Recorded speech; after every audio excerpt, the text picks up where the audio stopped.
Though the symptoms of PTSD span many years and many conflicts, recent veterans like Chris Kyle face a unique set of challenges. There is a very unusual character to the current conflict, which is that people have prolonged periods of unremitting exposure. It's the first time we've seen these multiple deployments take place where, somebody goes for 9 months or 12 months, sometimes 16 months, comes back for, 8, 10 months, and then goes back again. The more of these deployments that somebody goes on, the higher likelihood of the development of post-traumatic stress and the need for clinical care. You ask a soldier, why did you go back so many times over and over? It's like 4 times. And you get down to the bare bones of it, and it's like, I was fighting for the guy next to me. I love that guy, and I love that guy, and I'm gonna fight for both of them.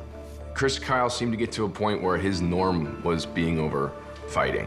He had his brothers that were still continuing to fight in Iraq, and he had to basically take time out to be a normal person, or what society views as a normal person. And when he's got these skills that he's not able to utilize, and it's almost this yearning of, yes, I want to be with my family and I want to have a life, but that's who I am. I want to be out there. There's people that are dying that I could protect and help that I can't right now. Tell me why you do it. Come on. I want to understand. Babe, I do it for you. You know that I do to protect you. No, you don't. Yes, I do. I'm here. Your family is here. Your children have no father. You know, I have to serve my country. You don't know when to quit. You did your part. You sacrificed enough. You let somebody else go. I see a difference in these kind of wars that we've had in, say, the last 50 years compared to, say, World War II.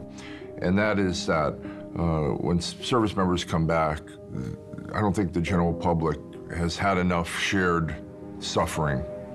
I don't think they are appreciative of the horrors that people have to go through to, go to these conflicts and put their life on the line. Chris talked about, driving down the freeway and seeing people on their cell phones and going to the mall, and there's a war going on and no one's talking about it. So I think that took a real toll on him. Ironically, the transition from battlefield to home has been complicated by the speed with which our modern soldiers return to civilian life. People have been returned to this country sometimes within 18 hours. We first noticed with the Vietnam-era vets that they could be in the rice paddies one day, and the next day they're landing at LAX, and they still got the mud under their nails. It is nothing like, say, World War II, where people had perhaps 2 weeks, maybe even up to a month, in their transition from the battlefront back to home.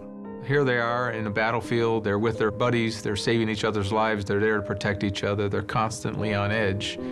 And all of a sudden, this high, this intensity is taken away. This transition is difficult. It's difficult to understand your purpose, it's difficult to unwind, and it's difficult to relate to those around you.